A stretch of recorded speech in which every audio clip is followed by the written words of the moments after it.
Halo guys, apa kabar? Semoga sehat selalu ya. Oke, di video kali ini aku mau melanjutkan pembahasan mengenai seluruh naga yang ada di Fairy Tail. Nah, buat kamu yang belum nonton part satunya, ya bolehlah ya nonton videonya yang ini. So, kalau gitu langsung aja lah ya. Gua juga nggak tahu sih apalagi yang mau diomongin. So, mari kita masuk ke pembahasannya.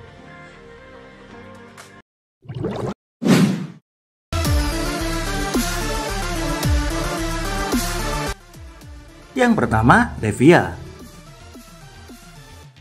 Levia ini adalah naga yang keluar dari gerbang Eclipse bersama keenam naga yang lain yang di episode sebelumnya sih udah pernah aku bahas ya.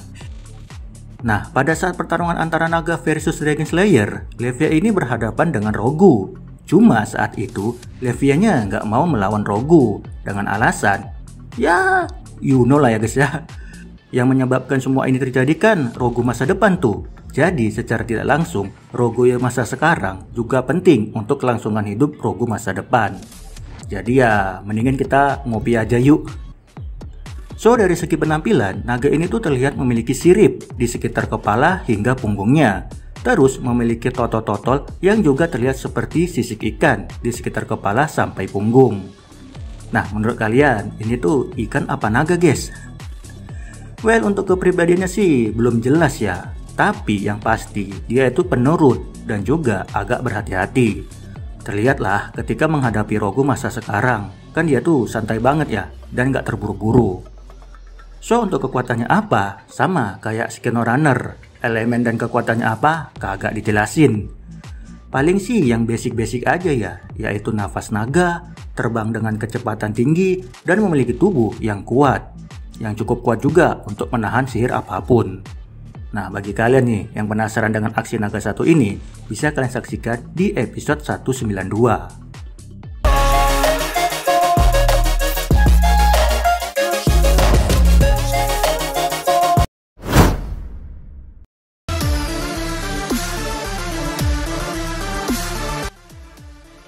Dark Dragon. Naga satu itu namanya belum diketahui guys. Cuma karena dia memiliki warna yang gelap, akhirnya dia dipanggil dengan Dark Dragon. Dan sama juga kayak naga sebelumnya, dia juga salah satu naga yang keluar dari gerbang Eclipse. Nah, saat itu dia berhadapan dengan Gajil 1 versus 1, sebelum akhirnya menghilang jadi cahaya karena gerbang Eclipse yang hancur. Kalau melihat dari penampilan, naga hitam satu ini tuh terlihat memiliki tubuh yang kekar, sayap yang lebar, dan juga gigi yang tajam. Ya, penampilan naga pada umumnya lah ya. Nah, uniknya naga satu ini tuh terlihat tak memiliki tangan guys. Ada sih tangannya, tapi tangannya tuh seolah kayak nyatu bersama dengan sayapnya. Jadi dia ini tuh terlihat kayak kelelawar juga sih ya. Well, kalau kalian nanya ya kekuatannya apa, gua juga kagak tahu guys, kagak dijelasin. Mungkin ya naga ini tuh naga figuran kali ya, yang kagak terlalu penting juga perannya. Jadi authornya itu ya membuat naga itu ya udah gitu aja, tanpa identitas, tanpa kekuatan, hanya sekedar melengkapi. Ya apapun itu, kalau kalian penasaran ya dengan aksi naga satu ini tuh, bisa kalian saksikan debutnya di episode 192.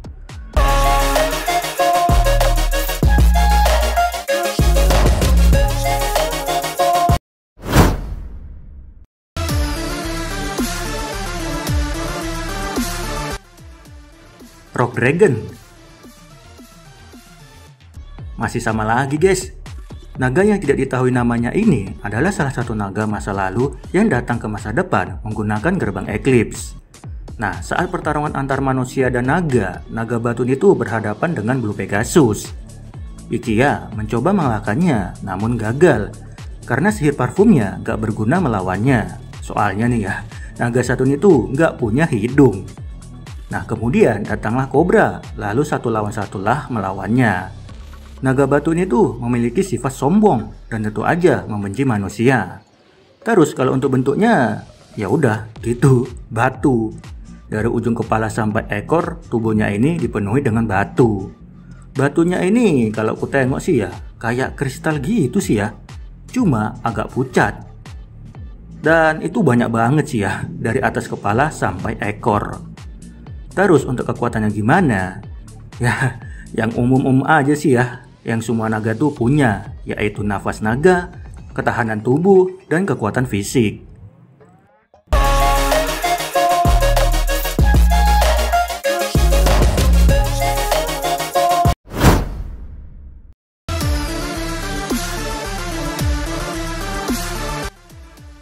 Belserion.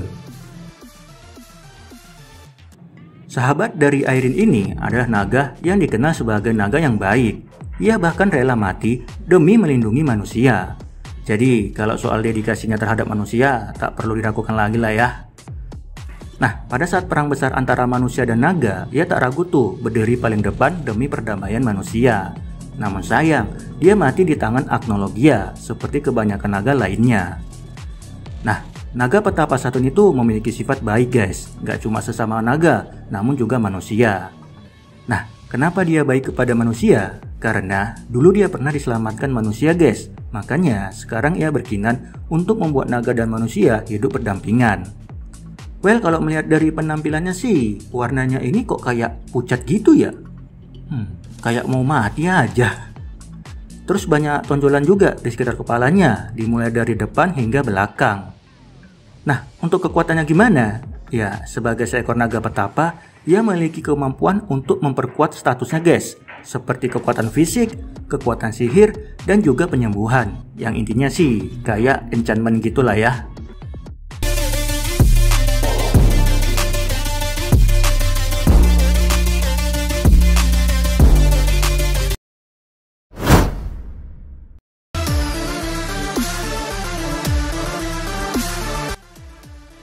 Airin Belserion. Airin ini udah pernah aku bahas ya guys ya, di satu video khusus lagi. So buat kalian yang belum nonton, boleh lah ya tonton video gua yang ini. Nah, untuk kali ini gua bahas secara cepat aja lah ya. Airin ini sama kayak Agnologia yang dulunya itu merupakan seorang manusia atau Dragon Slayer generasi pertama. Nah, karena terlalu sering menggunakan sihir Dragon Slayer, ia pun berubah menjadi naga dan luntang-lantung gak jelas selama ratusan tahun dalam wujud naganya. Nah, dalam keadaan frustasi, ia pun bertemu dengan Zeref, yang kemudian Zeref memberikan tubuh fisik kepadanya. Ya, walaupun itu cuma tubuh palsu ya. So, dalam hal kekuatan, Airin dalam mode naganya memiliki kemampuan antara lain. Yang pasti sih, nafas naga, seperti kebanyakan naga pada umumnya. Terus meningkatkan kekuatan fisik, kekuatan sihir, dan yang paling OP sih, mampu memanggil meteor dari atas langit. Buset cok, ini sih gede banget ya. Dan kalau aku tengok-tengok sih, kayak ini juga, jurus meteornya Madara. Tapi yang punya Madara sih lebih gila ya.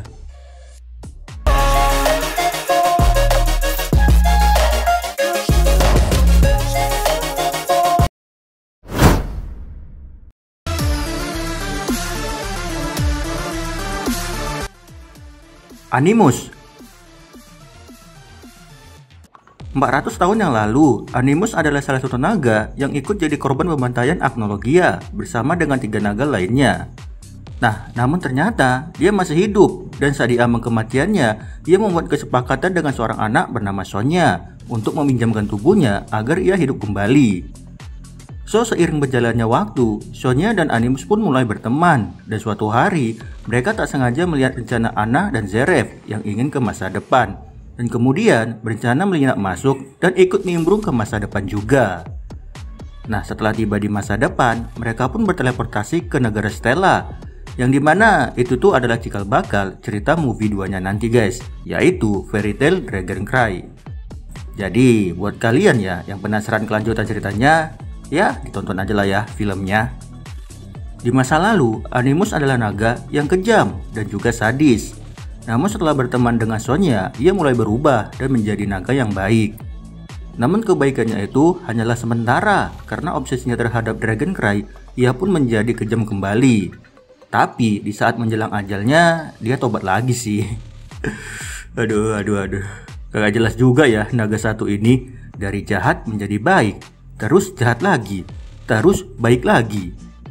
Nah, dari segi penampilan, dia ini memiliki 2 wujud guys, yaitu wujud naga dan wujud manusia. So, kita bahas satu-satu lah ya. Dimulai dari wujud naganya dulu. yang seperti ini. Berwarna biru, terus ada kristalnya gitu di sekujur tubuh. Terus sisanya sama aja sih ya, kayak naga pada umumnya. Seperti ada gigi-gigi yang tajam dan juga bertanduk. Nah, kalau untuk wujud manusianya seperti ini. Pria tampan dengan rambut pirang dan juga pakaian bak seorang raja. Ya emang, kan dia ini Raja Stella. Terus kalau untuk kekuatannya, naga satu ini tuh belum tahu guys elemennya apaan. So paling yang basic-basic aja lah ya, seperti Dragon Soul yang bisa menyegel dirinya ke dalam tubuh manusia. Dan juga Dragon Roar, raungan napas naga dengan pancaran energi yang besar.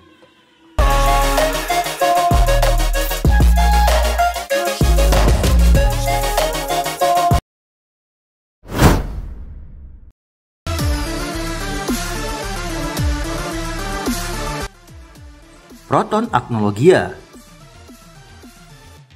400 tahun yang lalu, Proton adalah naga yang baik.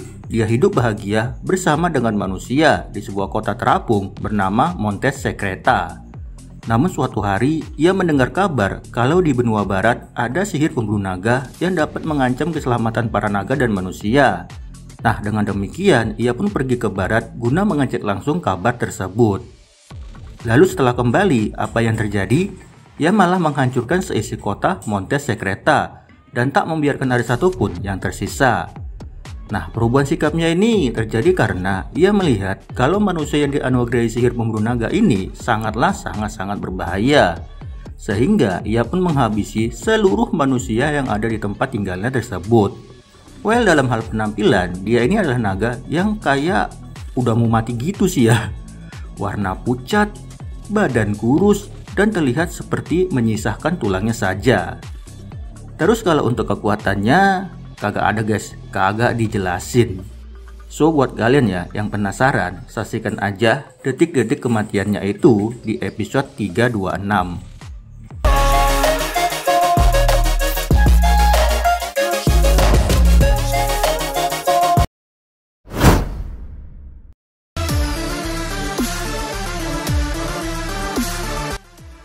Eleftheria.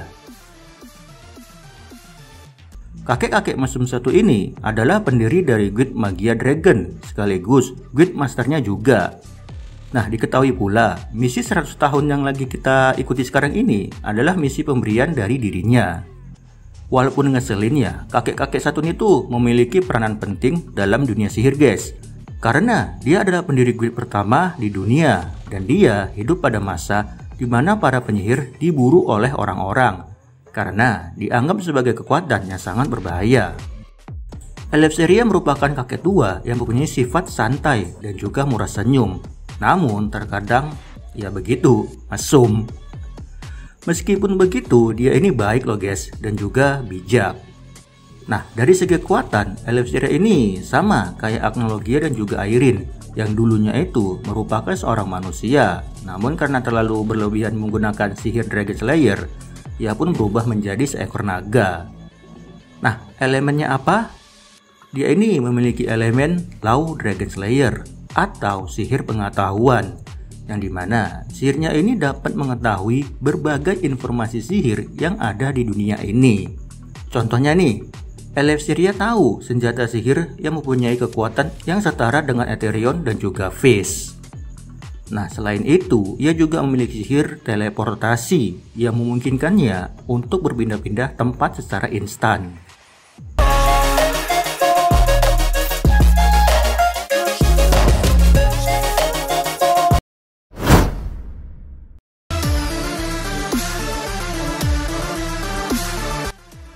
Oke, berikutnya ada 6 naga guys, yang kebetulan keenamnya itu udah pernah aku bahas sih. So buat kalian yang ketinggalan, tonton aja lah ya pembahasannya yang ini. Well, untuk di video ini aku bahas secara cepat aja lah ya. Nah, jadi yang pertama ada Macphobia.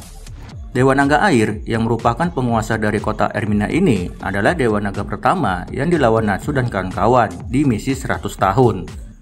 So dari segi kekuatan tentu aja memiliki sihir air, yang dimana sihirnya tersebut mampu membuat badai, membuat pusaran air, dan juga menenggelamkan kota. Selanjutnya Ignia. Dia ini adalah anak kandung dari Ignel yang notabene ayah angkat dari Natsu. So, secara tidak langsung Ignia dan Natsu ini saudaraan. Ignia adalah naga yang sangat menyukai pertarungan. Ia bahkan tak segan memberikan kekuatannya kepada Natsu agar Natsu selevel dengannya, sehingga bisa bertarung sampai mati dengan dirinya. Dalam hal kekuatan, tentu aja elemennya itu api, yang dimana apinya tersebut benar-benar sangat-sangat panas, yang dapat melelehkan dan membakar apapun yang ada di sekitarnya. Bahkan ya, air pun bisa dilelehkan sama dia loh. Gila nggak tuh? Aldoron. Aldoron adalah naga yang memiliki ukuran paling besar di antara kelima dewa naga lainnya. Bahkan ukurannya itu melewati gunung loh. Jadi nggak heran sih ya, dengan ukuran sebesar itu, 5 kota aja dibangun di atas tubuhnya. Nah, elemen naganya ini adalah kayu, yang dimana ia mampu membuat berbagai monster yang terbuat dari kayu, yang disebutnya sebagai God Seed. Ya, secara overall sih kalian pasti tahu lah ya. Wong saat video ini dibuat aja, naga Saturn itu lagi berantem sama Fairy Tail. Selen. Naga bulan 1 ini sebenarnya baik guys. Ia hanya ingin berbaur dengan manusia sambil minum sake di bawah sinar bulan. Nah, hal itu terbukti ketika ia menjadi guild masternya Diabolos. Nah, dalam hal kekuatan, ia memiliki sihir teleportasi, yang dimana ia mampu berpindah satu dunia ke dunia yang lain. So, ingat lo ya guys ya, dunia, bukan lokasi lagi. Contohnya, dari Etherland ke Edolas, dari Edolas ke Elentir. Dograma. Naga Saturn itu sempat dilawan Eleftheria di masa lalu, bahkan sempat dikalahkannya juga loh. Namun berkat memakan jantungnya Eleftheria, ia pun berhasil selamat. Nah, maka dari itu sekarang ini ia memiliki 2 elemen guys, yaitu batu dan juga hukum. Dograma ini sangatlah kuat. Untuk mengalahkannya, kalian harus menghancurkan semua inti dogranya dulu, sehingga ia akan melemah dan bisa dikalahkan. Fierce. Naga emas 1 ini keberadaannya itu bisa dibilang ada, namun juga tidak ada. Karena sosoknya ini hanyalah sebuah konsep. Jadi untuk mengalahkannya, kalian harus mempunyai alat khusus, sehingga dengan alat tersebut, wujud fisiknya baru akan kelihatan. Nah, sebagai God Dragon, tentu kekuatannya ini berhubungan dengan emas, yang dimana ia mampu merubah apapun yang disentuhnya menjadi emas.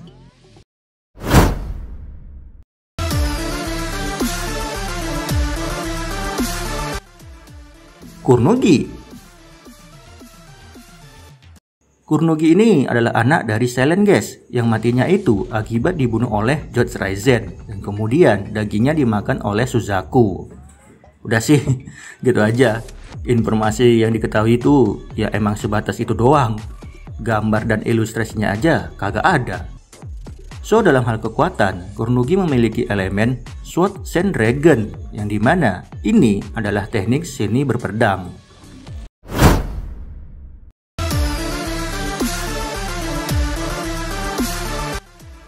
Oke, yang terakhir guys, ada Election. Election adalah Raja Naga Petir yang matinya itu dibunuh oleh George Raizen, dan kemudian jantungnya diubah menjadi lakrima dan dijual ke Isgar.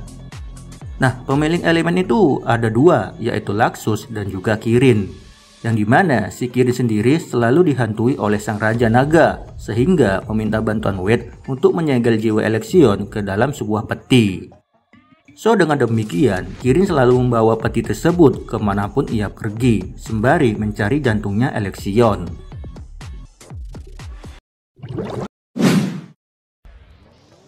Baiklah teman-teman, itu dia tadi pembahasan mengenai seluruh naga yang ada di anime Fairy Tail. So, akhirnya ya, satu pembahasan lagi kelar juga.